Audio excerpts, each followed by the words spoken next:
किसको vote? TMC को vote दिया था, फिर भी उन्होंने हमको ऊपर हमला किया था। क्यों हमला किया? इसके लिए हम उनका कब हमला किया? कब हमला किया? काल हमला किया था। कौन आया था यहाँ पे? यस्टरडे परसों सुबह में यहाँ का जो मुखिया है इस्राबिल चकदार, टीएमसी का, तृणमूल का, जहांगीर इस्राबिल चकदार, जहांगीर के आदेश पे डायमंड मॉडल लेके बाइक भाई ने घुसा है, घुस के लड़कियों को मारा, हमारा लोगों को मारा। और कहा हम रात में आते हैं, तुमको रेप करेंगे और बच्चे लोगों को काट के फेंक देंगे, तब जाके लड़की। जहांगीर के लोग हैं? हाँ सब, हाँ। लोगों के भारी विरोध के बाद इलाके में सीआरपीएफ और आरएएफ के जवानों समेत भारी पुलिस बल तैनात किया गया है। फलता के लोगों का आरोप है कि टीएमसी के गुंडों ने 29 अप्रैल को उन्हें वोटिंग करने से रोका। विरोध करने पर घरों पर हमला किया गया, हिंदू वोटरों को टारगेट किया गया, घर जलाने की धमकी दी गई, महिलाओं को धमकाया गया, लोगों के साथ मारपीट की गई।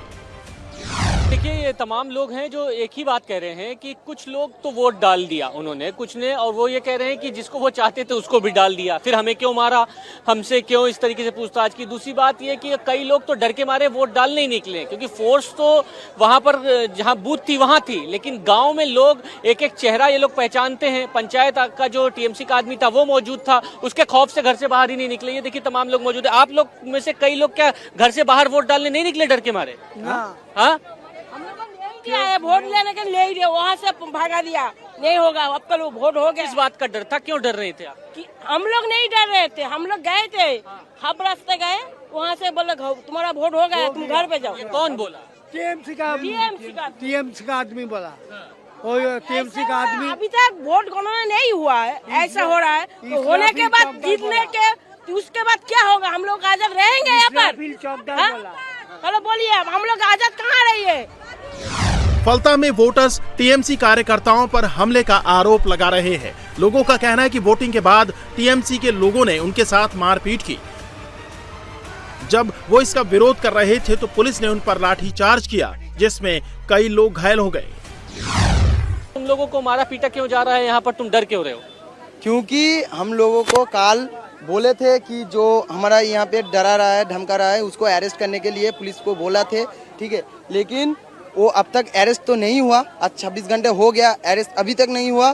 फिर हम लोग पुलिस को बोलने को गया, बच्चे लोग को मार रहा है, लड़की लोग को मार रहा है। बहुत वयोज्येष्ठ कॉलोनी में कितने हिंदू रहते हैं? बहुत सारे हिंदू है, कितने लोग वोट नहीं दे पाए? बहुत सारे, 150 के ऊपर, 200 के ऊपर नहीं। और ये किस समय की बात है जब वोट नहीं देने जा गए वो लोग? ये दूसरा जो इलेक्शन था वहाँ पे। तो क्यों नहीं दे पा रहे थे वोट? क्योंकि हमें देने को जाने ही नहीं दे रहा है। क्या घर के बाहर कोई आया था? घर के बाहर आया था, जो जहाँ पर वोट हो रहा है उसके 100 मीटर दूरी में लोग बैठे थे, जो लोग बोल रहे थे कि आपका वोट हो गया, आप घर चले जाओ, बोल लो। तो हमें वोट देने को ही नहीं मिला। हमें क्या, हमारा यहाँ पे बहुत लोग हैं जिसको वोट देने को नहीं मिला। फलता के लोगों में जो खौफ दिख रहा है, उस खौफ का नाम है जहांगीर खान। जहांगीर खान फलता सीट से टीएमसी का उम्मीदवार है। माना जाता है कि ये ममता के भतीजे अभिषेक बनर्जी का बेहद खास है। लोगों का आरोप है कि इसराफिल चकदार टीएमसी उम्मीदवार जहांगीर खान का गुर्गा है और वो जहांगीर खान के इशारे पर लोगों को धमकाने और मारने का काम करता है। साउथ 24 परगना जिला टीएमसी नेता अभिषेक बनर्जी का सियासी गढ़ है। फलता सीट पर 70% हिंदू हैं और 30% मुस्लिम।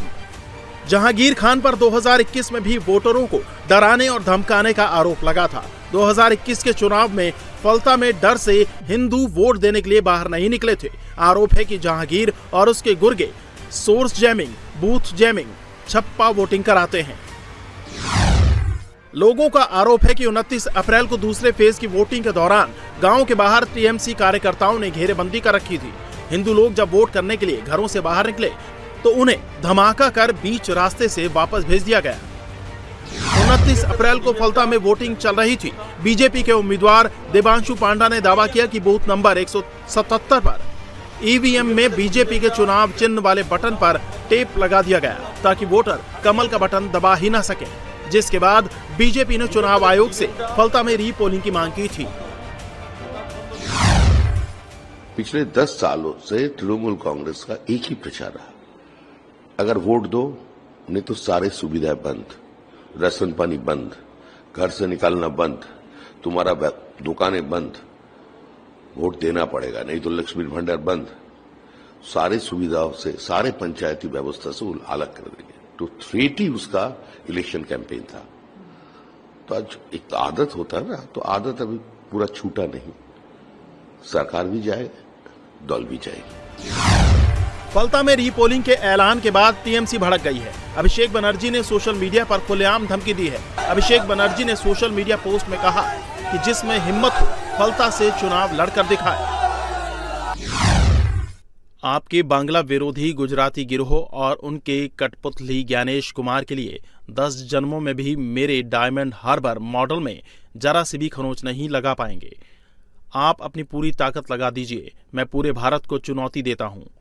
फालता आइए, अपने सबसे ताकतवर को यहां भेजिए, दिल्ली से किसी एक सरगना को भेजिए, अगर हिम्मत है तो फलता में चुनाव लड़कर दिखाएं। अभिषेक का ये भड़काऊ पोस्ट तब सामने आया जब पश्चिम बंगाल बीजेपी ने एक्स पर एक पोस्ट करके आरोप लगाया कि जहांगीर ने फलता समेत पूरे सुंदरबन इलाके को एक तरह का लयारी बना दिया है, जहां महिलाओं की तस्करी, अवैध अंग व्यापार और बांग्लादेश से अवैध हथियारों और गोला बारूद की आवाजाही जैसी गतिविधियां होती हैं। और ये सब यहां जहांगीर खान के संरक्षण में होता है, जो भाईपो यानी अभिषेक बनर्जी का दाहिना हाथ माना जाता है। डायमंड हार्बर में डेमोग्राफी भी हमारे लिए थोड़ा चैलेंजेस है। ऐसा नहीं कि कुछ असेंबली तो हम अच्छी पोजीशन में है, लेकिन बाकी जगह पे डेमोग्राफी लास्ट 75 सालों में चेंज हो गया। और सबसे बड़ी बात है कि वहाँ पे जिस तरीके की धांधली होती है, ब्लैक टेप लगा देना, सेलो टेप लगा देना, तो अभिषेक बनर्जी ये कराते हैं। अभिषेक बनर्जी का डेमोक्रेसी का मॉडल है। अब मालूम नहीं पूरे देश के सामने मॉडल जब जाए अभिषेक बनर्जी बताएंगे तो राहुल गांधी वगैरह उनके जो टीम है, जो इंडी गठबंधन है, वो लोग कैसे इनको लेंगे। सीखना चाहिए अभिषेक बनर्जी से उन लोगों को। वो तो ममता बनर्जी के पार्टी के लोग, फिराद हकीम खूब बोल चुके हैं मेटिया बुरुज मिनी पाकिस्तान है। तब क्या हुआ था? तब क्यों नहीं ट्वीट किया? जहांगीर के साथ अभिषेक बनर्जी का नाम जुड़ा तो टीएमसी आग बबूला हो गई। सबसे ज्यादा मिर्ची बीजेपी के लयारी वाले कमेंट से लगी। टीएमसी ने इसे बंगाली अस्मिता के अपमान से जोड़ दिया। फलता एक जमाने में लेफ्ट का गढ़ रहा है, जिसका इतिहास चुनावी हिंसा का रहा है, और जब टीएमसी आई तो उसने लेफ्ट के उस रक्त चरित्र को अपना लिया। और अब जब बीजेपी टीएमसी का चैलेंज बनकर सामने आ रही है, तो इसके साथ भी टीएमसी वही प्रयोग कर रही है, जिसका डराने वाला चेहरा जहांगीर खान बन चुका है। हालांकि चुनाव आयोग और सेंट्रल फोर्स की मौजूदगी में यहां रीपोलिंग होगी, तो उम्मीद है कि लोग अपने मन मुताबिक मताधिकार का प्रयोग कर सकेंगे।